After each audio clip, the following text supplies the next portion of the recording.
annyit tudok magyarul beszélni, hogy mindenki ért. Ez egy kérdés volt. Tökéletes. Nagyon jó. Akkor mindjárt be is megyünk a témában.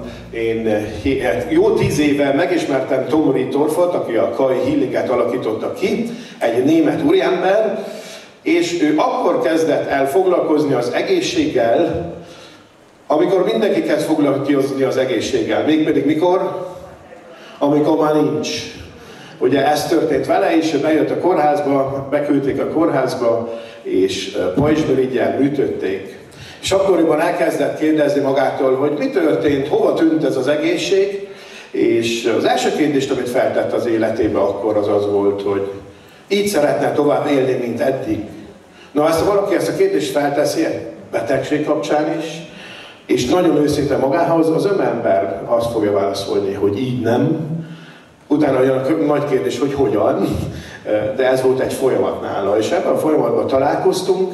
Én akkor már egy picit foglalkoztam gyógyítással, már gyógyítókat ismertem, már tudtam, hogy vannak dolgok, amit emberek látnak, amit én nem látok. És ezért egy érdekes kapcsolat volt.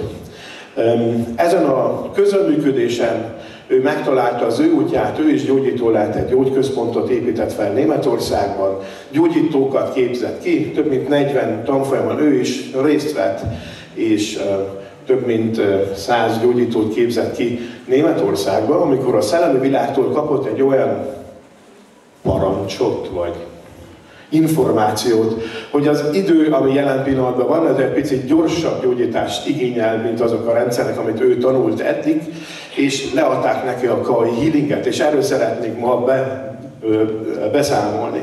De az első kérdést, amit feltennék, az az, hogy két fogalomról fogunk beszélni, mégpedig egészségről és betegségről, és ezért van az első kérdésem, hogy mi is egy betegség? Ez megint kérdés volt, szabad valamit mondani. Vagy? Az egészség hiánya, ez egyszer biztosan stimmel. Mi még?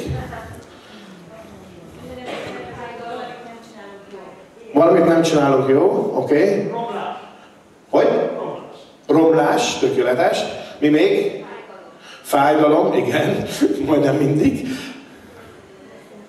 Fölborul az milyen egyensúly? A csí és a csa, nem, bocsánat, ez csak vicc volt. Jó, mindegy.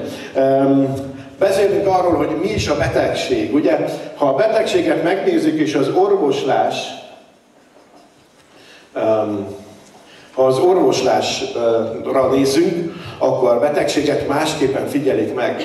Na most nagyon sokan az orvoslás ellen támadnak, és az orvoslás ellen mondanak nagyon sokat, a hagyományos orvoslás ellen, de azt is meg kell érteni, hogy az orvosok mit is csinálnak. Ők 4 évig miről tanulnak? Betegségről. Tehát 4 évig egy betegséget a másik után tanul. Nem tudom, hogy ez hogyan van Magyarországon. Ausztriában ez úgy van, hogy kb. egy fél órát tanulnak egészségről. Az összes 4 évben. Tehát ők a betegséggel foglalkoznak, és nagyon-nagyon szélsődesen foglalkoznak minden részlettel. Tehát, és ez nagyon jó, mert ha valaki egy balesetbe szenved, és összetört a csontjait, akkor ma csodákat lehet művelni. Tehát az orvoslás ma csodákat csinál bizonyos részekben. Éppen 3 hete olvastam egy cikket, ahol kifejlesztettek egy csippet, amit be lehet ültetni a nyelvben, és ez a chip által vak emberek kezdenek fekete-fehéren látni. Ez egy csoda. Tehát ezt azért tudtuk elérni, mert a tudomány, az orvoslás nagyon-nagyon részletesen elment a kis részletekben. Csupán csak az a gond, ha elmegyek egy úton a részletekben, valamikor elveszítem azt a kapcsolatot, hogy ennek a szemnek van valami köze egy embernek is. Ugye, és a gond az, hogy az orvoslás ma mindig egy problémát megnéz, és elfelejti, hogy egy egész ember áll, és nem érti ezeket az összekötetéseket. Miért történt ez? Hiszen az orvoslás az utolsó 200-300 évben mivel foglalkozott? Megfogható anyagokkal, matériával, fizikával. Na most nem tudom, hogy ki emlékszik még a fizika órára, de mi a legkisebb részecske, amiről tanultatok? Mi? Atom? Tökéletes. Miből áll egy atom? Hangosabban? Jó, az elektron, az igaz, tehát van egy atommag, és itt fönt van egy elektron, és ez pörög. Visszaemlékeztek erre?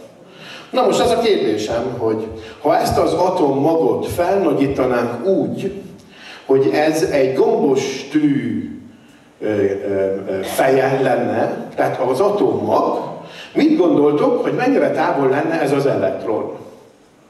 Csak egyszer legyünk egy kb. 11 méter. A picivel több, mint 11 méter. Van ötlet? Már mondom, jó? 200 méter kb. Tehát az azt jelenti, hogy az atommag között és az elektron között én úgy tanultam, hogy ez úgynevezett fizikai vákuum, tehát a tudomány azt mondta akkoriban, hogy itt nincs semmi, hogy ez kb. 200 méter. Ha ezt az atommagot felnagyítanánk olyan nagyra, hogy a földgömbünk lenne, akkor az elektron az univerzum végén lenne. És egész őszintén a tudomány több száz évig azt állította, hogy a földgömb között és az univerzum végig nincsen semmi. Ma már tudjuk, hogy ez a semmi eléggé teli, és erről fogunk egy picit beszélni. De azt kell megértenünk, hogy a tudomány több mint 200-300 évig csak az anyagra figyelt. Ha ezt összenyomnánk, ha a testedet összenyomnánk úgy, hogy az összes atomok, az atommagok és az atomelektronok között nem lenne távolság, milyen nagy lenne a tested? Tehát az, ami tényleges az anyag, ami megfogható a te testedből, az ilyen nagy. A kisúlyodnak az első részecske. Ezt mindig válaszolom, valaki azt mondja, Misi, túlsúlyod van, mondom, a probléma csak itt van benne. Mert ez az egyetlen anyag, ami van, minden más csak semmi. Fizikai vákuum. Persze tudjuk, hogy ez nem fizikai vákuum. 100 éve már Heisenberg a kvantumfizikát megállapította, és azt mondta, hogy az, aki valamit megfigyel, az a megfigyeltet megváltoztatja. És erről a kvantum dolgokról is nagyon-nagyon sokat fejlesztettünk a Kai Healingben. Tehát, ha megnéznénk a te testedet, és összenyomnánk, rájönnénk, hogy 98%-ban semmiből sem állsz. A többi rész az 90% vagy 80%-ban vízből áll. Tehát akkor miből is állsz? Nem marad nagyon-nagyon sok, ugye? Ez azért érdekes, mert az orvoslás mindig erre a fizikai dolgokra nézett. És ha ezt megérted egy picit, akkor rájössz, hogy eddig a tudomány kb. Ennyivel foglalkozott. És erre a flipchart papír még egy picit pici. Tehát egy egész kicsi pontocskával. Közben már rájöttünk, hogy van sokkal-sokkal több, és ebben a fizikai vákuumban van valami más is. A alternatív gyógyászat pedig az mindig azt mondta, hogy azt, amit az orvostudomány csinál, az hülyeség, mert ők csak a tünetekkel foglalkoznak. Ja?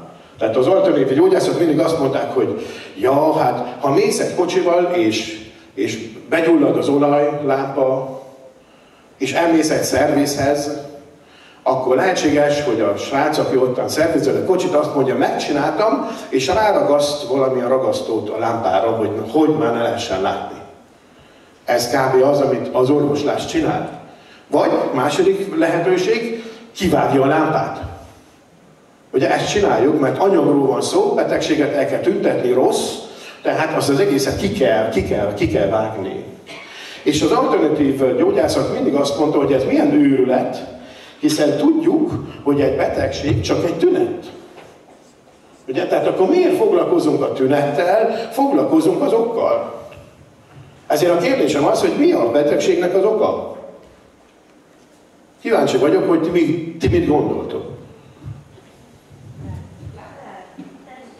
Hallottam már az energia. Ugye az összes alternatív gyógyászat azt mondja, igen, van olyasmi, hogy energia, amivel az orvoslás nem tud nagyon sokat, mert nagyon kevés ember van, aki energiát képes látni.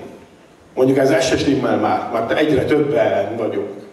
Ugye Tom is, amikor elkezdett energiákat látni, kevés ember volt még akkoriban. És az alternatív gyógyászatok azt mondják, hogy oké, egy betegség abból jön, hogy valahol túl sok vagy túl kevés energia van. Hogy ez most kínai chi energia, vagy más energiafogalom, mindegy.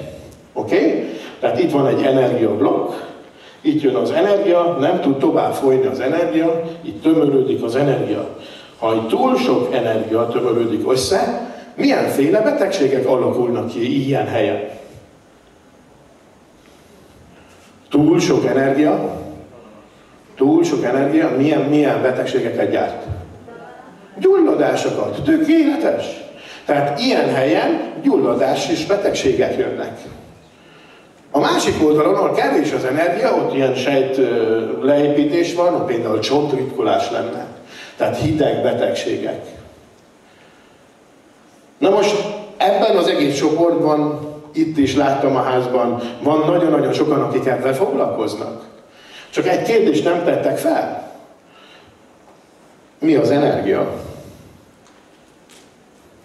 Honnan is jön az? Mi is valóságban energia?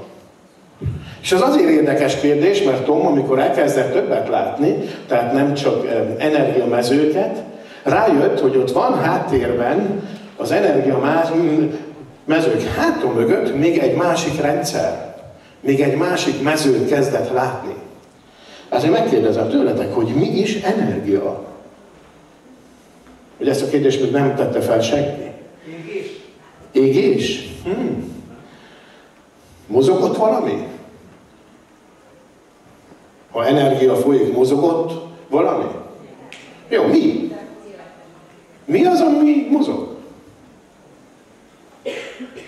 Jó kérdés, ugye? Tökéletes. Az atomoknak a rezgése. Amit Tom látott, az háttérben az olyan nevezett kristálystruktúra, és a kristálystruktúrának van egy érdekes formája, mégpedig egy hatszög, egy hexagon. És azt mondja, hogyha az ember azt meg tudja látni, tehát ez a képessége megvan, hogy ezeket a kristálystruktúrát lát, akkor rá lehet jönni, hogy minden ponton itt van egy atom. És ezek az atom mozognak, és ezeknek az atomnak a mozgása az, ami az energiát csinálja. Okay? Amit még megfigyelt, hogy beteg embereknél ilyen hatszögben, ilyen hexagonban egy bizonyos rész másképpen néz ki.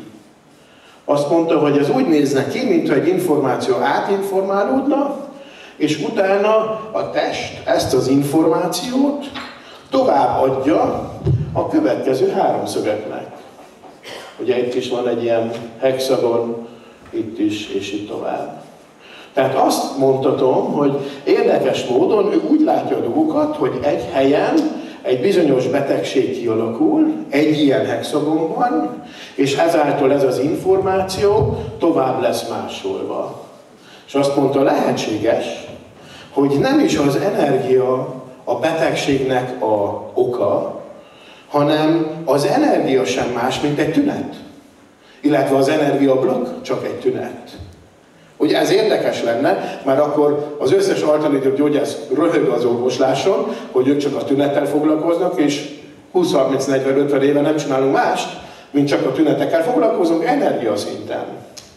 És Tom azt mondta, jó, ha ez információ és információ át lesz adva, akkor rájött arra, hogy ha ez át van informálva, akkor ezek az atomok kevesebben kezdenek mozogni, lassabban. Oké?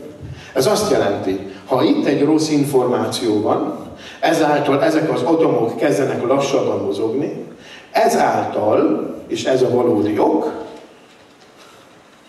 kevesebb energia lesz, tehát energiablokk lesz, ami már egy tünet, és ez a tünet produkálja a következő tünetet, ami a betegség. Ez érdekes állítás, mert ha ez igaz lenne, akkor minden csak az információ múlna. És ezen mentünk tovább. És kezdtünk kutatni, nem csak mi, hanem nagyon-nagyon sokan a manapságban elkezdtek az információval foglalkozni. Az első dolog, ami Tomnak feltűnt, hogy ez a hexagon, ez a hatszög, ezt már valamikor látta. Ki az, aki tőleket már foglalkozott vízzel? Vagy emótó Kilátom már Emotónak a képeit. Tökéletes. Van ez a japán úriember, aki azt állítja, hogy víz képes információt tárolni. Ugye? Ő fényképez vizet, amikor vízkristályokat, és ezek másképpen néznek ki, attól függ, hogy hogyan foglalkozok én a vízzel. Emoto azt állítja, hogy víz úgynevezett klasztereket épít. Most ezt is meg kell érteni, egy klaszter három molekulumból áll. Itt van egy molekulum, H2O, tehát 3 molekulum épít egy ilyen hatszöget. És azt állítja Emoto, hogy ez az hatszög képes információt tárolni. Most ezt mind, amit én ma elmondok, nem kell elhinni, ezt otthon ki lehet próbálni. Ezért felhívott titeket, hogy ha hazamentek, vegyetek ki 3 pohár vizet. Ugyanabból a csapból, jó? Nem a poharat, a vizet abból a csapból. Jó? Akkor tegyetek tele 3 pohár vizet, és tegyétek fel egymás mellé, csak úgy tegyétek fel, hogy valamit közbe rakjatok be, úgy, hogy a poharak között ne legyen átvitel. Tehát ne tegyetek oda blikújságot, az nem jó ötlet. Inkább egy fehér kartont. Jó? Tehát egy fehér kartont, és akkor úgy, hogy a 3 pohár egymás mellett áll. A középső pohárral nem fogunk foglalkozni, a bal pohárral foglalkozunk, és annak a következőt mondod el 5 percig, elmondod mindazt, amit a párod már évek óta nem mondott. De nagyon vágysz rá. Csodálatos vagy, szép vagy, ragyogó vagy, és így tovább. Jó? Ezt mondod el ennek a pohárnak. Követhető? Ezt már régen nem hallottad, de biztosan visszaemlékszel. Jó? Ezt rámondod, vagy rájuk is tudod írni a pohárra, hogy szeretlek. Mindegy, hogy milyen nyelven, németül is, angolul is, mindegy, japánul is megy. Még oroszul is.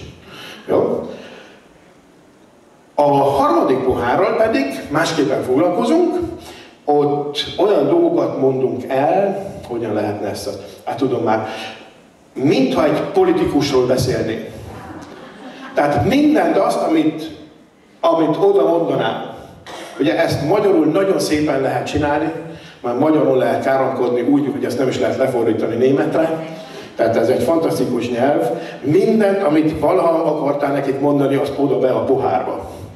Ja, a végén rá is írhatod, hogy hülye vagy azt, amit éppen akarsz. Tehát érted? És utána hagyod ezeket a 3 poharat 3-4 hétig ott állva. Nem is foglalkozol vele. Érdekes dolog fog történni. Fel fog tűnni 3 dolog. Numero 1. Az első dolog, ami fel fog tűnni, hogy a bal, tehát a szeretett pohárban ugyanannyi víz marad benne. Nem fog átpárologni víz. 3 hét után a másik 2 pohárnak sokkal kevesebb vize van. Második dolog, ami fel fog tűnni, a szeretett pohár hidegebb lesz. Hidegebb lesz a víz benne. És az azért van, mert szeretett, magosabb rezgés, és ezért tehát hidegebb lesz a víz. De ami a legfeltűnőbb lesz, hogy lehet, hogy már 3 hét után nem fogod ott tartani a harmadik poharat, mert már bukott a víz, és romlik és büzlik. Majdnem azt mondtam, olyan, mint egy politikus, de hát ez majd más. Jó? Tehát amit lehet látni az az, hogy úgy látszik, hogy víz képes információt tárolni. Követhető ez? Most a kérdésem az, hogy hány százalékból állsz vízból? 70%-ból? Tehát neked is vized van a testedben? Ha a víz képes információt tárolni, akkor a tested is. Ja? És ezért jött rá Tom, hogy ennek valamilyen kapcsolata van információhoz. Ezt meg kell nekünk érteni, hogy az információ az, ami egy anyagot mozgat. Az információ az, ami mindent változtat. A tudomány ma már foglalkozik ebben, mert vannak nagyon sok skizofrén betegek, nem sok, de egy pár, akik az egyik személyiségükben betegek, és a másik személyiségükben egészségesek. Milyen gyorsan váltja egy skizofrén egy személyiségről a másikra? Ez egy hét munka, egy napi munka, egy perc, vagy egy pillanat. Ugye, ha ezt valaki már látta, egy skizofrén egy pillanat alatt vált. Bum! És egy másik személyiségben van. A tudomány ezt nem érti, hogy ez hogyan működik, hogy az egyik személyiségében beteg, tünetet produkál, vált és egészséges. Hiszen fizikailag ez valahogyan nehezen követhető. Mert addig mindig azt hittük, hogy a megfogható anyag az olyan kömény. Ugye? De ez nem így van. Hanem valami képes ezt változtatni. A tested így is úgyis csodálatos. Nem tudom, hogy azt tudod, hogy a tested minden másodpercben 6-8 millió sejtet